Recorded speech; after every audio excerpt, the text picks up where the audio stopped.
Hi, everyone. Welcome to another M2D2 talk. I'll be the host today. My name is Johnny. You might have seen me around in the M2D2 Slack community, but I'll be hosting today because Credentio is unavailable to host the talk. So our speaker today is Xiang Fu. He's a PhD student at MIT CSAIL, advised by Tommy Yakala. His research interests lie in the intersection of machine learning, natural sciences, specifically in developing generative and dynamical models for applications in materials and drug design, as well as molecular dynamic simulation. The talk that he'll be giving today, as you can see, is titled Forces are Not Enough, Benchmark and Critical Evaluation for Machine Learning Force Fields with Molecular Simulations. And with that, I'll hand it over to Xiang. Thanks, Johnny, for the introduction, and thanks everyone for coming to share what we've been doing here at MIT. So today I want to talk about our benchmark work on how we have been thought about to evaluate machine learning models that are designed for molecular dynamics, and I will just quickly touch upon what I think are the next to come. So let's just jump into it. So I will start by giving an overview of molecular dynamics simulation. So here, on display. Okay, starts playing. Yeah, I just want to sort of show a very impressive video that I've seen about molecular dynamics that here they simulate billions of atoms, and just to see these are different metals, and this is like the interface of the two metals, and the color code represents the relative proportion of the two kinds of metals.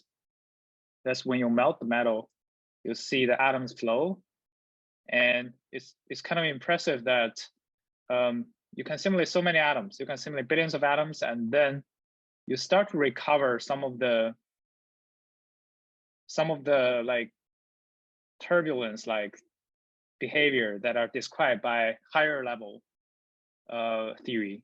So it's really impressive that these very simple rules in how atoms should interact can recover these very complex behavior when you actually scale this up. So what are molecular dynamic simulations? One sentence, it's a computational method for studying the time evolution of molecular system. And the most significant difference compared to other simulations that maybe we are more familiar with, like graphical simulation of water or stand or different types of visual materials, is that the force are really fast changing, and the system is really complex, and you need very, very small time steps at the femtosecond level. So basically a simulation for a million step will only give you a like trajectory of like a nanosecond. So that's not very long, and it's not enough for studying many natural phenomena. So with this compute requirement, you really need to think about what you can simulate and what the properties you want to investigate with it. So the molecular dynamic simulation process involves integrating a Newtonian equation of motion with forces obtained by differentiating through a potential energy function. So this is an important aspect that all these physical systems are energy conserving. By the way, if anyone has any question, feel free to stop me at any time. Happy to answer those. And so why do we care about molecular dynamic simulation? They look cool, but so why do we care? It's very useful in all aspects of natural science. So since the first paper in 1957, which was about hard sphere systems, like just basically like a billiard colliding each other, it has been so much like progress in this field. And now we can simulate complex systems from batteries to proteins. So on the right-hand side, I'm just showing you some scenarios which we can simulate today, like the fast-folding proteins or we have like, so if you want to study something under the earth, it involves very high pressure and temperature, and those are not something you could easily sort of synthesize in your like actual real lab. So it's really the usefulness of this is you can simulate conditions which are not even possible for you to do in the lab. So it's very useful for property prediction. Like you can simulate the thing and see how fast can this nanomaterial absorb, say, gas. And you can understand interaction mechanism. You can try to see how does a protein fold. Or you can design new materials or drugs with these simulation engines. So, and in particular, you can simulate unknown systems that you were never able to synthesize. So if you want to find a new drug, you can just simulate it without even having it. And you can simulate extreme conditions, like I said, and you can get this incomparable spatial temporal resolution at atomic scale, a very fine time scale with MD simulations that no other methods can give you. And so it's such a useful topic. I hope you agree with me on that. And why is machine learning relevant then? So current methods features limited time and length scales due to high computational cost. So we need faster simulations. On the right-hand side is a little spectrum about if you want to estimate something, how long do you need to simulate? And it can easily take days or weeks or months. And you can imagine if you have many, many different things you want to screen, you have like 1,000 molecules you want to screen for drugs. This is huge cost. We also want to do principal data-driven modeling. So all these force fields, they are based on human-developed theory, and maybe you want to fix the theory with data inputs. And how should you do that? And you want to understanding complex dynamics. You can see maybe it's like a whole soup of all the chemicals mixed around, and just looking at the video or measuring some statistics may not be enough for you to understand what's going on. And there are machine learning tools that tries to dimensional reduce these complex systems and try to discover things like, say, Markov state models to feature the most important significant states and how the system transition between them. So there are these tools for you to better interpret a molecular systems. And you can also enable more efficient structure and property prediction with machine learning models. So sometimes you don't even need to simulate the MD, despite you may use MD as the data input. You may not even need it. You may not even need to simulate to get the final thing you want. Say, I'm only interested in the conductivity of this battery material, and maybe I can just train a supervised regressor to do that. So there are many places where machine learning can help this process. But today, our focus is more on the simulation side. So a little introduction about machine learning force fields.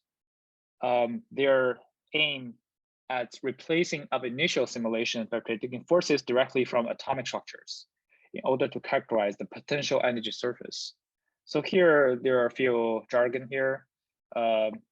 So there are mainly two types of MD simulations, not classically. There are two types of simulation that's well known before ML.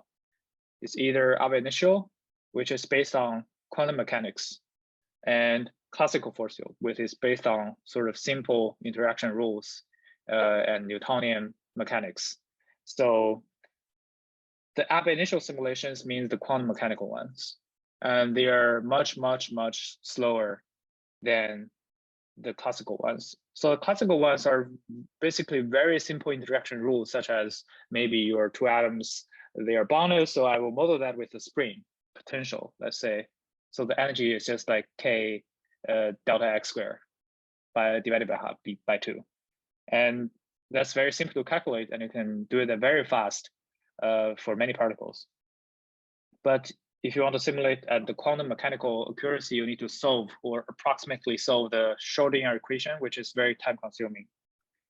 So machine learning force field, each so machine learning force field aim at predicting forces, and each inference of the machine learning model, typically a neural net, is not going to be as fast as a classical force field, which are just some simple equations. So the goal for these ML force fields are really just to replace the ab-initio simulations, which may be like 10 to the 4 times slower than classicals. So yeah, there's still huge room for machine learning force field to accelerate there. And you want to calculate the potential energy surface, which is basically, so the potential energy surface is a function, it's a scalar function that takes the molecular state at the input and output the scalar, and it tells you how high the energy is at that state. And if a state has higher energy, it's less likely that it would appear. And the transition or the dynamics of the molecular state is also dictated by the potential energy surface. So you're basically taking a walk on the potential energy surface. You're trying to minimize the energy, but you are also paired with some thermostats or barostats to find, like, to make, say, your simulation is always at 300K temperature. So how to train a machine learning force field is I want to learn a potential energy function, E hat, which is what the machine learning model tries to fit, taking the molecular state as input, and you're given this data set of molecular states, xi's, and the forces on each atom, fi, and the energy, ei. So you have n data points of that, and you will train by fitting this, by predicting a scalar energy, which is E hat. You minimize the difference between E hat and E, and you will take the gradient of E with respect to X to get the forces. And you want these forces to match the ground truth forces, FIs. So there are different types of these machine learning force field, which include early work uses kernel, and there are later works that use local neural nets. Like these are neural nets only look at my neighbors and don't look further. And these neighbors, of course, are defined by some radius cutoff often. And there are graph message passing models, which I think are sort of the most popular today, that would do message passing over the molecular graph. And they may also add radius cutoff edges. So this graph message passing can potentially capture very long distance interactions. So there are invariant nets, there are equivariant neural nets. So you can imagine the energy is not something will change with respect to the rotation, orientation of the molecule, or the translation of the molecule. So your energy prediction should be invariant to those. And while the force will rotate according to the molecule. So the force is equivariant. So if you predict an invariant energy and differentiate that through positions, you automatically get equivariant forces.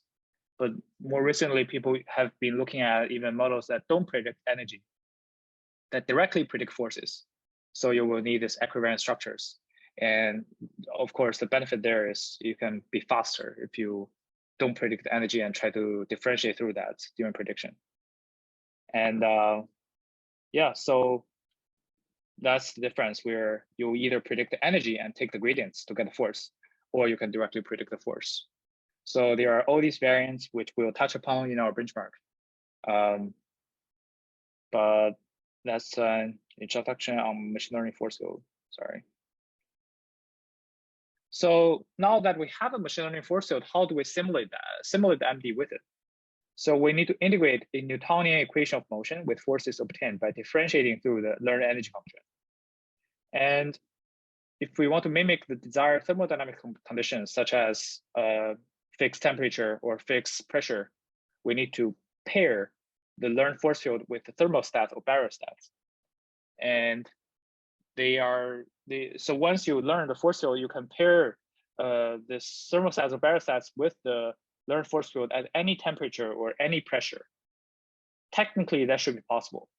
But the caveat is if you train your model with only one temperature and you change the temperature, and now your molecular states may be very different from previously, and your learned model may not generalize. So I see there's a question. Is that a question?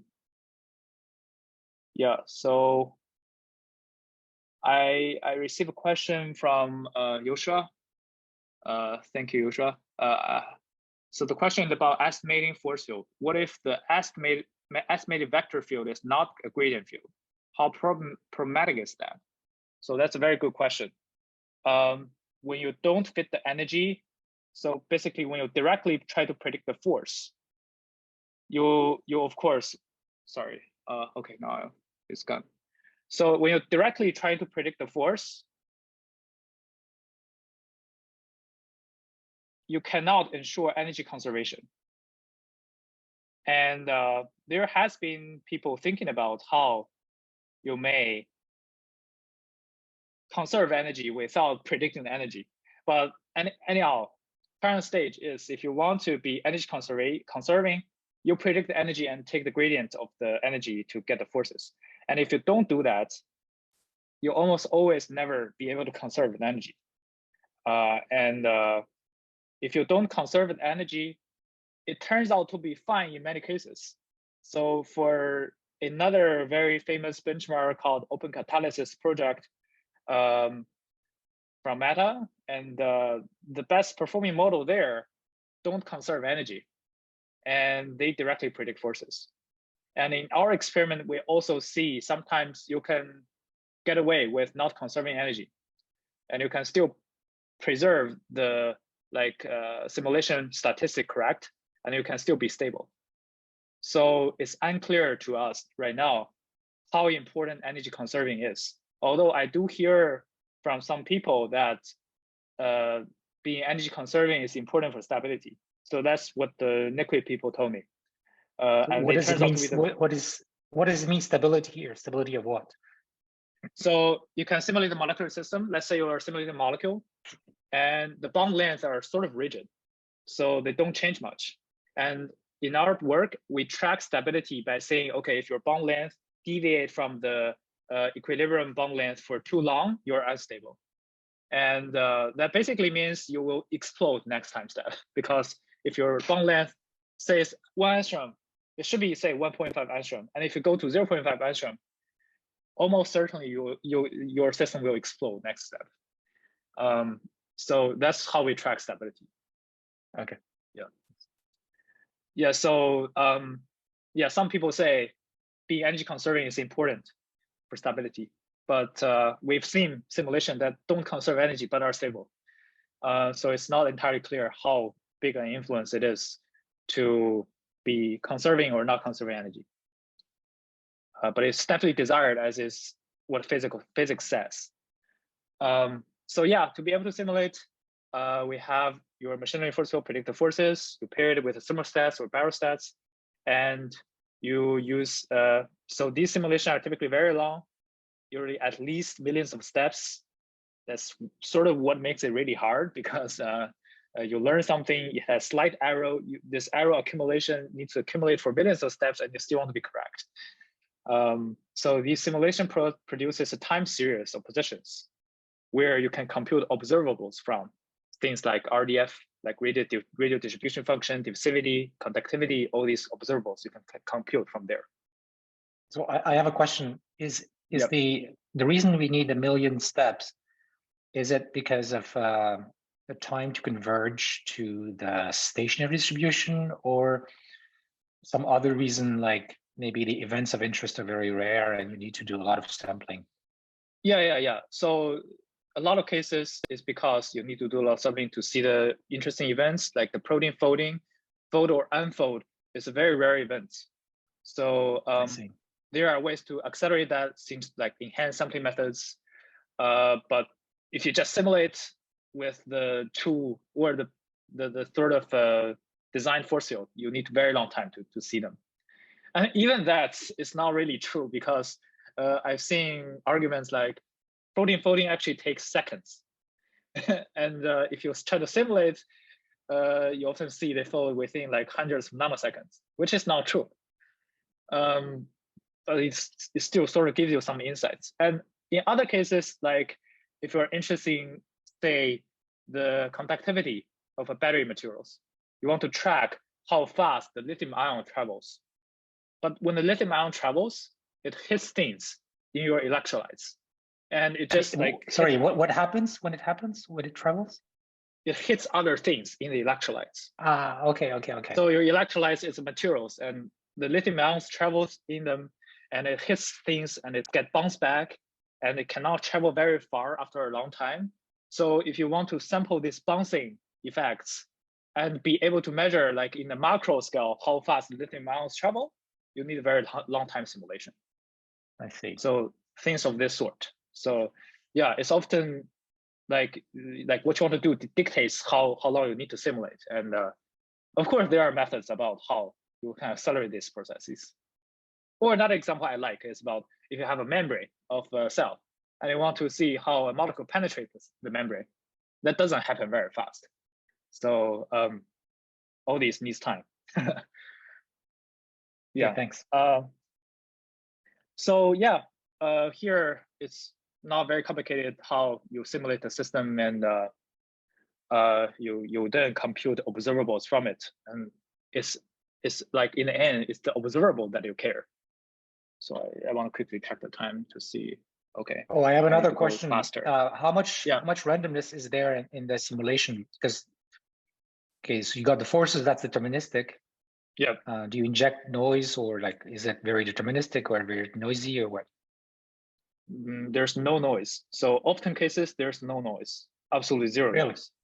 But the in system reality is or in the in reality or in the simulation? In the simulations. So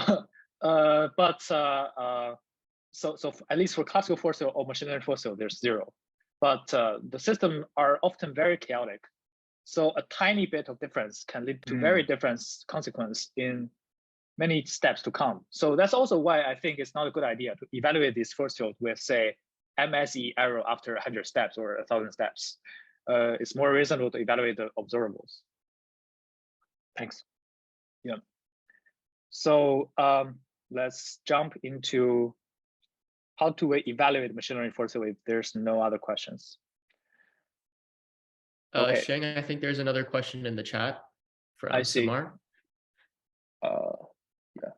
So Samar asked about if we are trying to simulate a canonical or isobaric ensemble, should we try to conserve interatomic energy or extended Hamiltonian? So at least for existing force fields, it's always the interatomic energy or the potential energy. So the extended Hamiltonian, they are handled by this extra integrator like Nuse-Hoover or other thermostats or barostats. So yeah, those are handled by these long existing tools existed in the MD community. Yeah, then let's continue. So sorry, I've got another question. I've got another question. Sorry. Okay, sure. Yeah, because if the simulation is deterministic, isn't there an issue that it can get stuck in local minima of the energy function? So if you have a temperature, if your temperature is now, if you have positive temperature, the thermostats will help you add this energy. So if you okay, but then you need to inject noise in the computation. So if you have a thermostat, this noise is injected by the thermostats, and the thermostat is technically also deterministic. So the thermostat is something that gives you external forces to keep the system at a like constant temperature. Okay. So if a system keeps moving, it has like the energy, the total energy is conserved, right?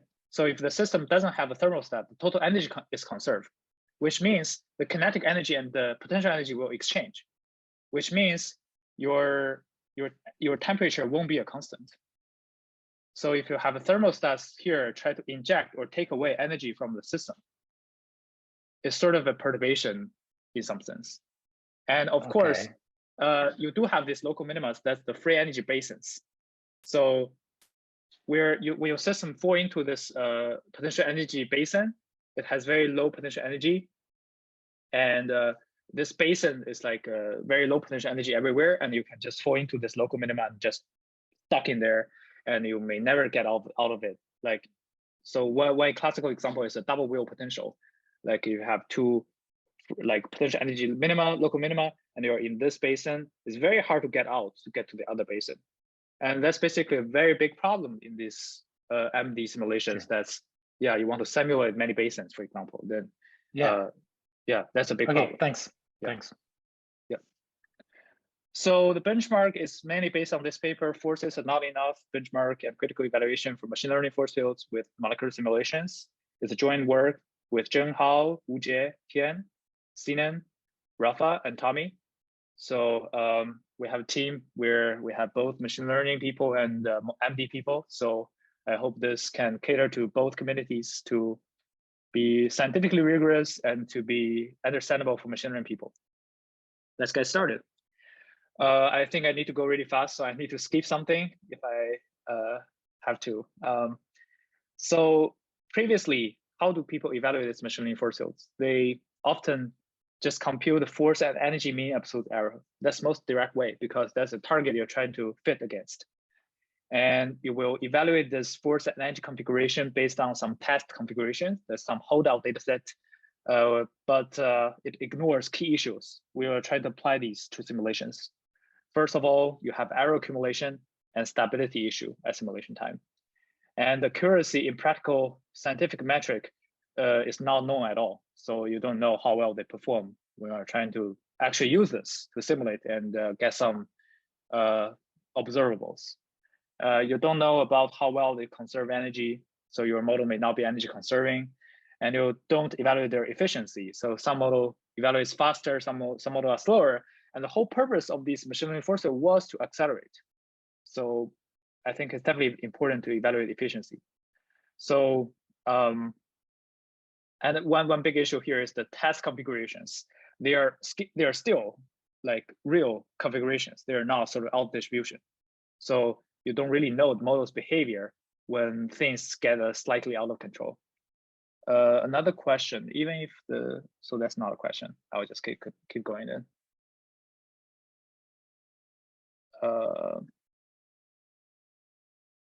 Wait, what? You can still see my screen, right? Yes. Okay, so there are many considerations in MD simulations that are not included when you are trying to train a machine learning force field. You need to think about the time step size, the total simulation length, all these. So if you are interested, maybe you can get back to the video.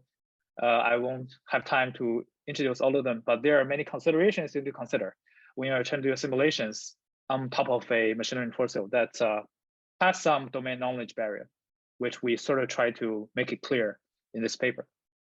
And so when it comes to evaluate machine learning force field, we need to consider many different aspects. First of all, which systems? It shouldn't be too easy or too hard. What metrics? It should be scientifically meaningful. And in particular, long-term reconstruction is not a good idea because you may have chaotic dynamics and you will never be able to get 100% correct with the machine learning model. And if it's observable that you care, which ones should be the ones that you evaluate and how long do you need to simulate? And this length is often tightly coupled with the system and the metrics you're looking at. And here we introduce the considerations in this paper, that is coverage, the correctness, and efficiency. So first of all, the system should cover diverse applications MD. We should have metrics that reflect the scientific objectives. We should have reasonable space and time requirement for the models to evaluate. Otherwise, it's a benchmark. We don't want to make it too expensive for everybody to run. So on the coverage side, we include small molecules, we include bulk water, we include peptide and electrolyte materials that covers many aspects of MD simulations in many different application areas. And here are the systems we include and some introduction of them. For time's sake, I won't go into details of them. And their correctness and significance. On this aspect, we want our selected system to be well studied in MD community so that we can get confident conclusions. Like this system, we know it's hard, we know it's easy, we know what's the challenge, and we have all these practical metrics. Let's introduce them later when we touch upon the experiments. So yeah, here are some introduction on the properties we look at. Like the radial distribution function is something when you look at a particle and you look at how far, like you fix a distance r and you look at how many particles are there. So you can imagine for water, you have this every water molecule is a oxygen, hydrogen, hydrogen, like triplet. And you can imagine at the bond length of oxygen and hydrogen, there's going to be a peak on this RDF because there are many particles that are of that distance, like of the bond length distance. And so diffusion measures how fast a particle travel on average through a long time. And you have dihedral angles that is important confirmation information of this peptide.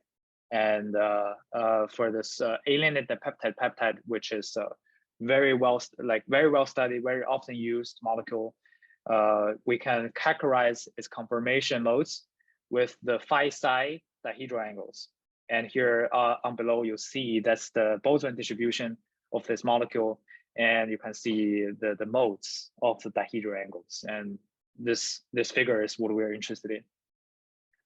And yeah, so that's about correctness and efficiency.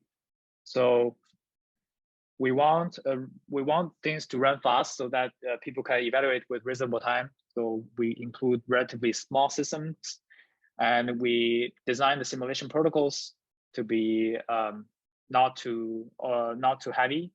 So we also use enhanced sampling and implicit solvent when we need them. When like the requirement for the simulation is huge, and we have to find a way to make it more efficient. So we do include these more advanced components in this work. So yeah, here why we care about like efficiency. It takes time. So in this work, we use metadynamics enhanced sampling methods.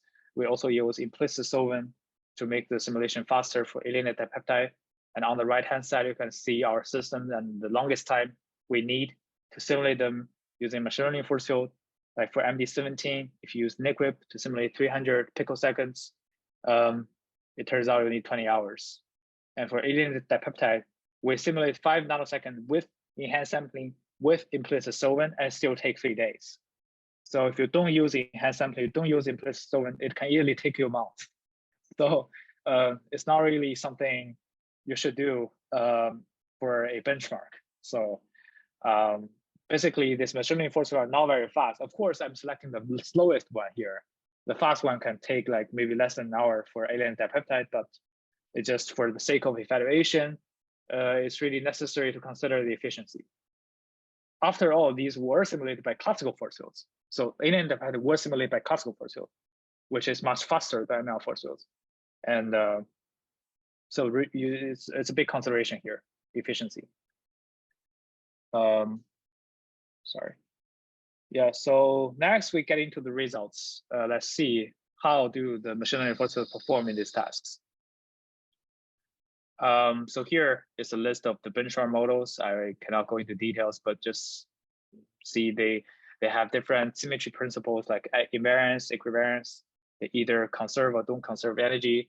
And I basically adopt the previous hyperparameters reported in the papers, and they feature different sizes. So first, let's look at the results on MD17. I know it's an overwhelming table, but if you look at the colors, not maybe as well overwhelming. More green means better. And we have these 4 molecules, aspirin, ethanol, and these just from MD17, which is very widely used benchmark for MD simulations, but previously people typically just evaluate the force energy accuracy. And we evaluate force, stability, HR means the histogram of interatomic distances. So FPS is frame per second, that's the speed, higher the better. So here the arrows means lower the better or higher the better. So the stability basically is a measure of how long can you simulate without the bonds being broken. So none of these molecules should have their bonds broken. And if you have your bond length to be too long or too short, we deem it as a broken bond. And The stability means how long can you preserve that. And the total simulation length is 300 picosecond. You can see some of the model can simulate, can be stable throughout. And the first thing we notice is that we can have a model that has noisy force prediction, but can be still stable and recover HR, like the interatomic distance as well. That's the DeepPod SE model, which is one of the earliest machine learning model for MD simulation. And it's also really fast because it's local. It doesn't involve like many step message passing. And you'll see it can be very stable at, say, ethanol, and it can be very stable at salicylic acid, but it's not stable at aspirin. So it's really a system dependent thing. It's also signifies how important the evaluation is. Like different models can have very different behavior at different systems, and of course at different dataset sizes. You can see here GemNet and GemNet DT, they can predict forces very accurately, but their stability may not be too good. You can see they sometimes collapse at, say, 72 picosecond or like 100 or so picosecond, but that's still sort of interesting, right? Because even 72 picosecond, that's a very long time. That's like already tens of thousands of steps. So you may say, okay, so before you do this, you may imagine if it was unstable, it should maybe collapse soon, like collapse within a handful of steps. But they actually can be stable, simulate for a very long time, and then silently dies. So it's also something that I think valuable to know, that these models, when they become unstable, it's not really that they are so bad, they become unstable quickly. They're pretty accurate, and at some point suddenly there was a mistake made and it dies. So, but this may also suggest that there may be like dedicated fixes to this, like dedicated model try to stabilize the simulation. We will touch upon those if we have time. And we can see a general trend is the force accuracy does not align with the simulation stability or accuracy. You can see a model that has very high force error, but are very stable and can recover the simulation statistic correctly. There are models that can have very nice force prediction, but are not as good in stability or recovering the statistics. We can also have NIQUIP being the best model here, but it's very slow as a feature, this very slow tensor product operations. So next, we look at water, which we have sort of the richest results. We can see actually DeepPod SE again. It's very simple model. It's really fast, and it actually gives you really decent results here. It's not always stable, but it's pretty impressive that it gives you this good results even with not very good force error. Again, NIQUIP is the best model here, and it's very slow again due to the tensor product operations. We can see the GemNet T is the best model with respect to force error, but it doesn't perform that well in terms of stability and these properties. But still, they can simulate 25 picosecond. That's like 25,000 steps stably. So I think I've seen another question here.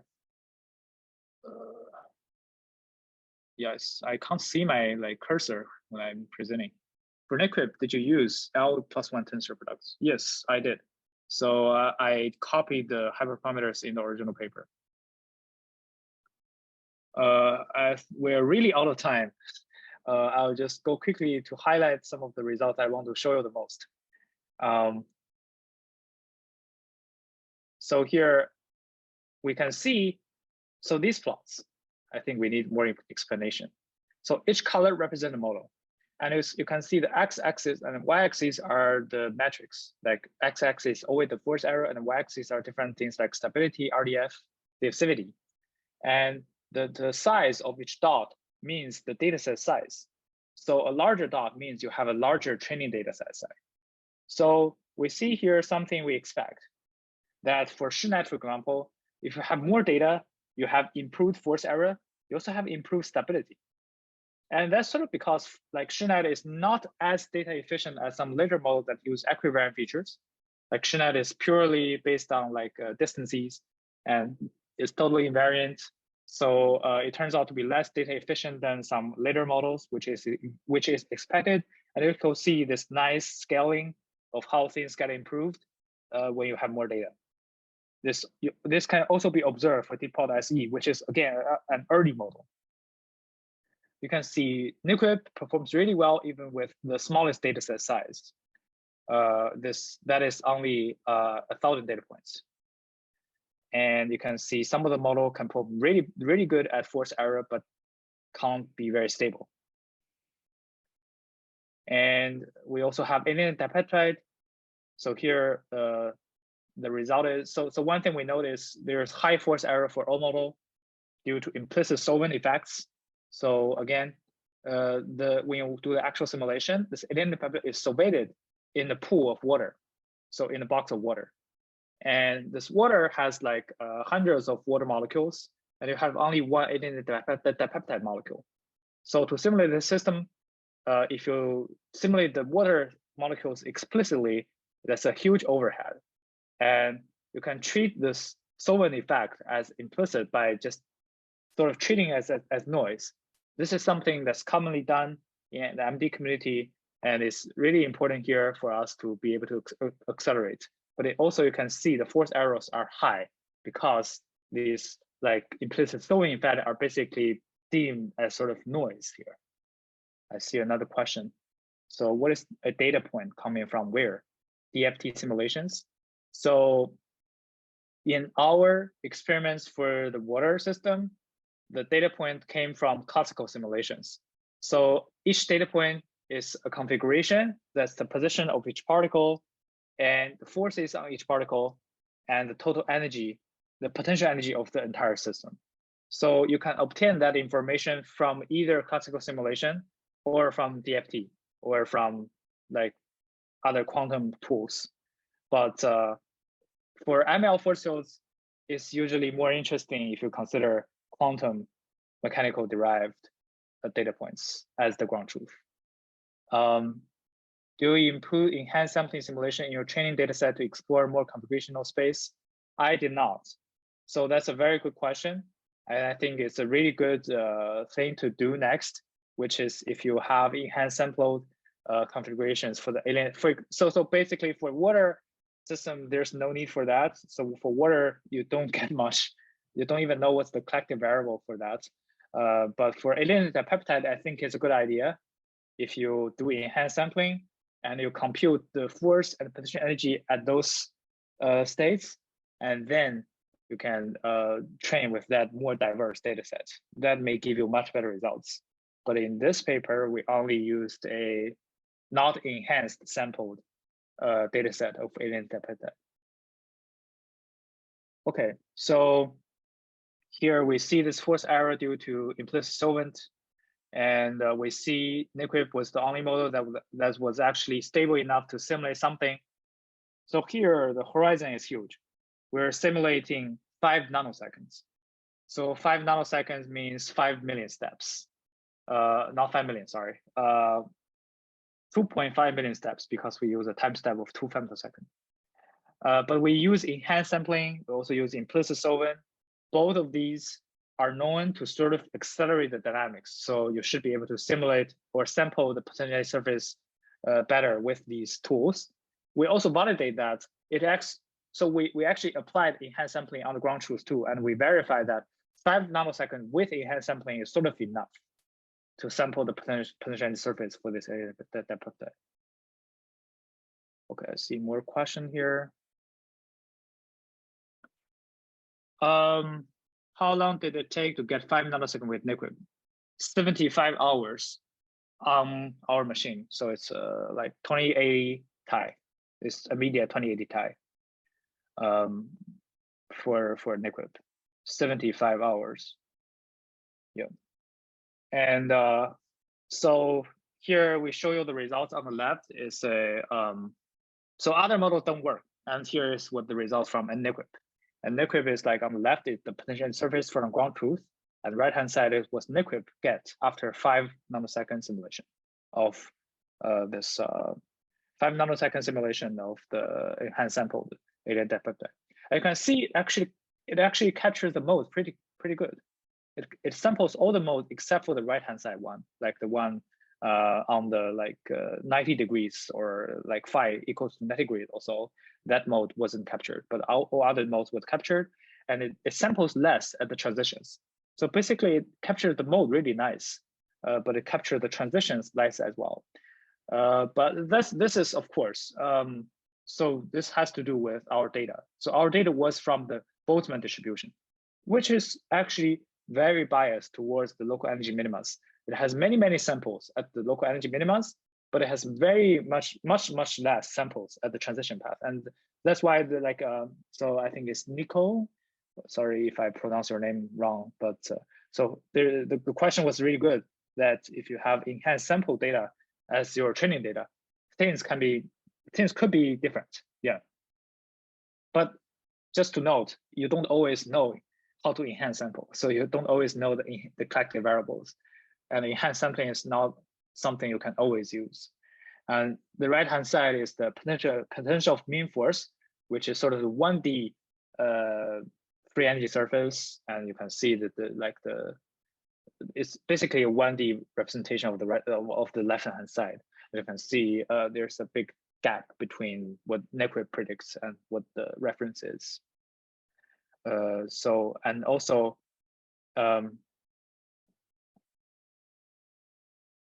you can see here, as we saw, like NCWIP failed on one of the 6 simulations. So in this experiment, we initialized 6 simulations from 6 free energy local minima, and they are like shown in this left-hand side. And NCWIP failed on this black star, which is the region where you have very little data. That's where NCWIP failed. And on the right-hand side is how it fell. It simulates for some time, and then at some point it has a really, there's a bound that gets too close and things explodes. So you can see more details of these results in the paper. So in the end, we have this material system, which I'll go very quickly. So it's actually relatively easier because this material field features slower kinetics, and most models are stable in this. And we can see Gemini T, Gemini DT, although has some trouble in previous tasks, they are the best here. So they have really nice force error, and they have really nice prediction on properties, and they are also fast. So yeah, so basically, again, it's important to apply the right model to the right systems. And we don't currently have a very good understanding of why this model was better suited for this or that.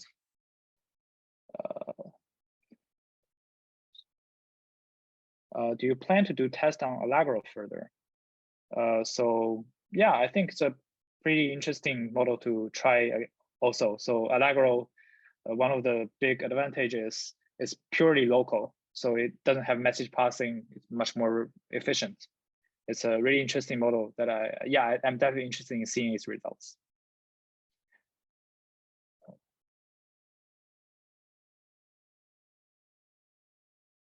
Okay, so we don't really have much time, but since I asked the question along the way, maybe we can strangle a little bit, as I thought the last 15 minutes was meant for questions. We also noticed some energy conserving issues here, but I won't go into details of them. There are other results that can be found in the paper, which for time's sake, you can find them out in the paper. So here are a few takeaways. First, evaluation matters. The force and energy error evaluation is not enough. And the performance comparison is very system or data setting dependent. And challenges remains. There are stability issues, there are sampling problems, there are efficiency issues. And we see stability can be a bottleneck for the very accurate models. And one way that people are actively exploring is to use active learning to find the data points where the model makes mistakes and to train the model with that. So we also observe that more recent equigram models, they show stronger performance. And if you want to explore the data set and the models, you can train machine learning force field and run MD simulation and then complete observables, all with the code base that we release along this paper, which the link is here. So in the last couple of minutes, I want to quickly touch upon what I think is beyond ML force field. So field force field are basically the most popular thing that people investigate today for machine learning, MD simulations. But there's an entire spectrum of questions to investigate. And since we don't have time, I'll just touch upon. We have stability. There are some existing solutions, such as noise augmentation, multi-step prediction, prior energy. That means you augment your learned energy function with some prior, things like I will insert a harmonic bonds to make it more stable. We can have refinement module that after a step, if it's too wrong, I will just refine it with another model. There are expressivity improvements possible, like long range forces, how do you capture them better? And efficiency, you can consider maybe you could distill a very heavy learned force field, or maybe you can have strictly local descriptors that don't do multi-step message processing that can be faster. You can have coarse graining either spatially or temporally. And on the other hand, sampling is a big problem. If you have multiple local minima, you may get trapped in one of them. You need such long time to simulate them. So you want to accelerate those processes. There are enhanced sampling methods. You can try to design advanced integrators. And there are time integrated simulators, which is something that I've done, and I think is an interesting direction. There are transition path sampling. There are journey models, which sometimes just I give up modeling the dynamics. I just want to see what are the most possible states. So you may see some recent diffusion models that does this, that tries to find the probable configurations, or like this line work called Boltzmann generators, which basically tries to sample the Boltzmann distribution using a flow model. So you can see these general models have a surge, as the sampling is a huge problem for MD. And I want to but just briefly mention two recent work in our group. One is doing coarse grain time integrated simulation, and the other is deep dog, which so the first one is try to simulate batteries and polymers with coarse grain and time integrated simulators. So a time step in the simulator is like hundreds or even thousands or even up to like millions of steps of the original MD simulation. So you are really taking huge steps in this work. That's what we explore. And also people have been using like diffusion models to do molecular docking. Like that's also sort of a dynamic process, but that's a bit far from MD, but it's something people are very interested in this space. And we also have numerous applications here. We can get a holistic analysis of biomolecules or materials. We study important processes using MD, and we can power drug and material discovery using MD simulations. So I can talk these for hours, but we don't have time for that. So I want to thank you for attending this talk. And if you want to check out the paper, the dataset, and the code, you can go to my website, and you can also go to the GitHub link that I shared before. I thank everyone for coming, and I'm happy to answer any further questions. Thank you, Xiang, for the great presentation and the awesome talk. So we'll open it up for Q&A now. Feel free to just unmute yourself to ask a question, or you can send something in the chat.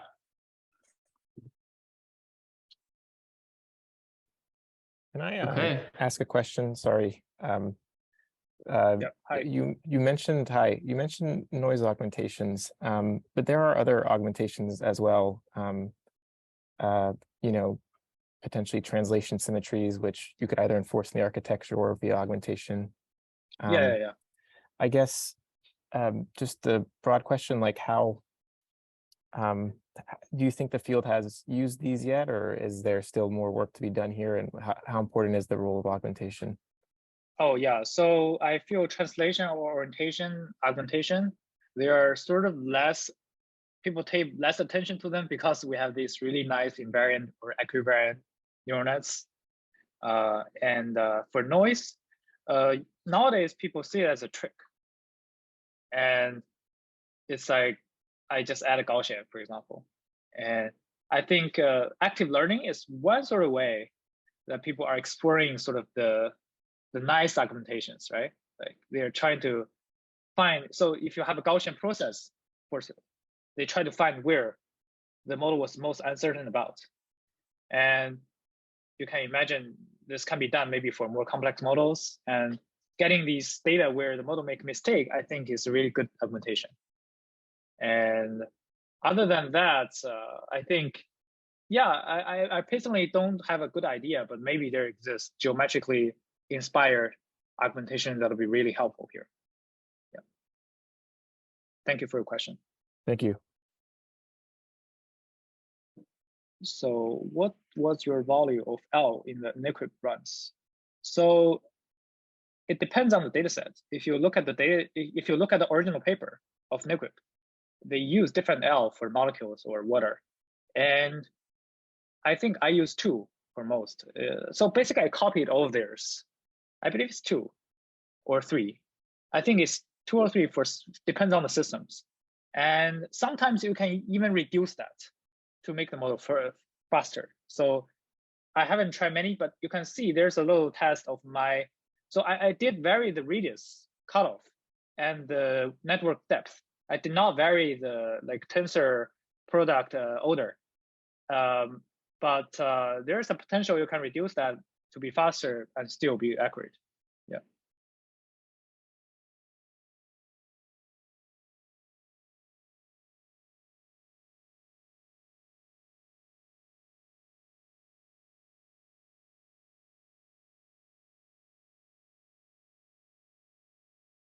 Any other questions?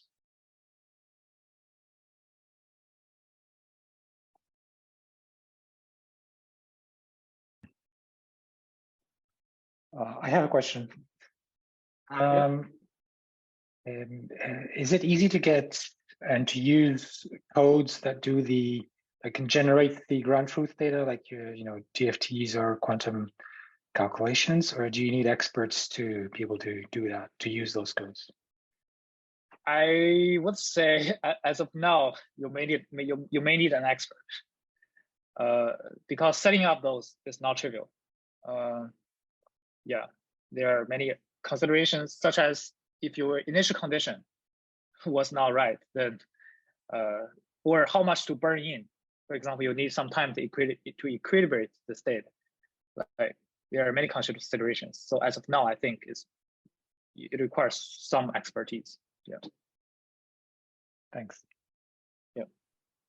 Oh, and the data sets that were used in your evaluations, you mentioned pretty small numbers, like thousands or something like this, 10,000. Are these the biggest data sets that we have that can be used for learning these force fields? Of course not. So, so it depends on your data set, is whether it's come from ab-initio or classical. So if you are trying to develop a model, I think it's fine to use like classical force field as your data. And in that case, you can generate many data. So for the alien dipeptide case, so for this molecule, we recorded 50,000 data points. That's from a 100 nanosecond simulation. But our damping frequency is not very high, right? As you can see. But actually the simulation frequency was every 2 femtosecond. So time step was 2 femtosecond. But of course, you don't want to record that frequently because that doesn't give you much diversity in how this thing is. But if you want, you can simulate many. And that's in fact what we did in this work. We did this coarse-grained polymers where we have 100 trajectories, and each trajectory has 10 million steps. And not 10 million, sorry, 100,000 steps. Each trajectory has 100,000 steps, and we have 100 of them.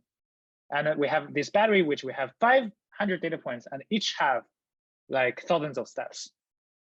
And in there, we're trying to generalize across different materials. Like we can generalize to a different battery if you have that much data. And also for OC, Open Catalysis Project, they also have many different data points. So yeah, you can collect many data for these purposes. And actually, what's nice about OC is their data is even, I think their data was quantum calculations. And they have huge data. Of course, that cost them much, but since they give us this data set, it's a really nice data set. Right, thanks. Yeah. Thanks for the talk. Thank you for the questions. Thank you.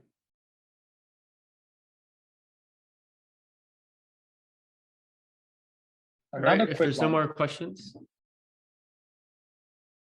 sorry, go ahead. Shall we just answer the last one? And let's make it the last one. Yes. We're about time. Other than controlling, is able to handle errors in your interatomic potential. I was wondering if you use Nosy Hoover. So for all the MVT, we use Nosy Hoover. Yeah, and for the alienated dipeptide, because we use implicit solvent to model the noise, we use Langevin.